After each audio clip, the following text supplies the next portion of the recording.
Assalamualaikum warahmatullahi wabarakatuh. Halo semuanya, di sini saya akan menjelaskan alasan mengapa kita mesti bangga berbahasa Indonesia dan bagaimana sikap kita sebagai generasi muda dalam menyikapi penggunaan bahasa Indonesia. Bahasa Indonesia adalah bahasa nasional yang kita gunakan dalam kehidupan sehari-hari.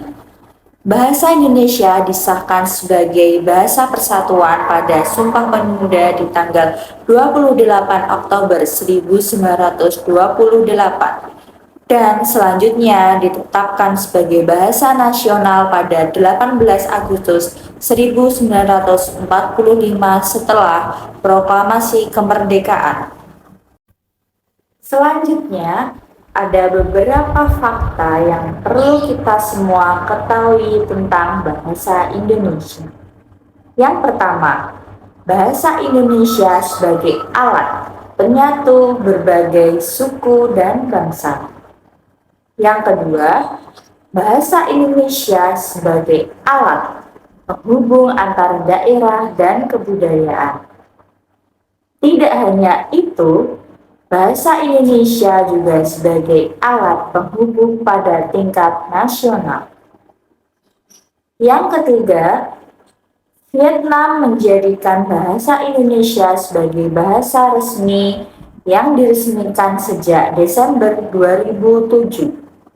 Bahasa Indonesia di Vietnam setara dengan bahasa Jepang, Inggris, dan Perancis. Yang keempat, bahasa Indonesia juga menjadi bahasa wajib untuk dikuasai oleh perwira militer Kamboja. Karena buku panduan serta taktik yang ada yang dipakai oleh militer Kamboja dibuat oleh perwira asal Indonesia.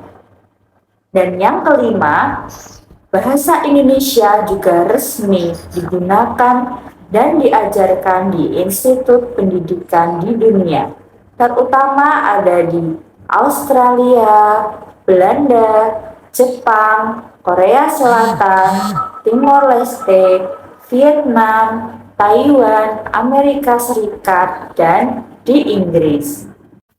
Dari bentuk kepopuleran tersebut, kita sebagai bangsa Indonesia mesti bangga dan mengakui bahasa Indonesia. Lalu kita sebagai generasi muda jangan malu menggunakan bahasa Indonesia di era milenial seperti sekarang. Dari fakta-fakta tersebut, tidak ada alasan lagi bagi kita untuk tidak bangga terhadap bahasa Indonesia. Lalu, bagaimana sikap dan teladan kita sebagai generasi muda dalam menyikapi penggunaan bahasa Indonesia? Dengan mengutamakan penggunaan bahasa Indonesia sebagai lambang identitas pribadi maupun kelompok, penggunaan bahasa Indonesia di kalangan muda saat ini masih banyak yang mencampur-campur penggunaan bahasa Indonesia dengan bahasa asing, salah satu contohnya dengan bahasa Inggris. Kita sebagai generasi muda tentu menjadi contoh teladan dan panutan bagi masyarakat di sekitar kita. Oleh karena itu, kita dapat mempraktikkan, melakukan, dan menerapkan penggunaan bahasa Indonesia dengan baik dan benar di semua lingkungan. Kita juga dapat mengajarkan penggunaan bahasa Indonesia kepada anak usia dini dan sekolah dasar agar kelak mereka bangga berbahasa Indonesia dan cinta bahasa Indonesia, dan dapat menggunakan bahasa Indonesia dengan baik dan benar sesuai dengan kaidah kebahasaan yang berlaku. Sekian video yang bisa saya sampaikan tentang mengapa kita mesti bangga berbahasa Indonesia dan bagaimana sikap kita sebagai generasi muda dalam menyikapi penggunaan bahasa Indonesia. Kurang lebihnya mohon maaf. Wassalamualaikum warahmatullahi wabarakatuh.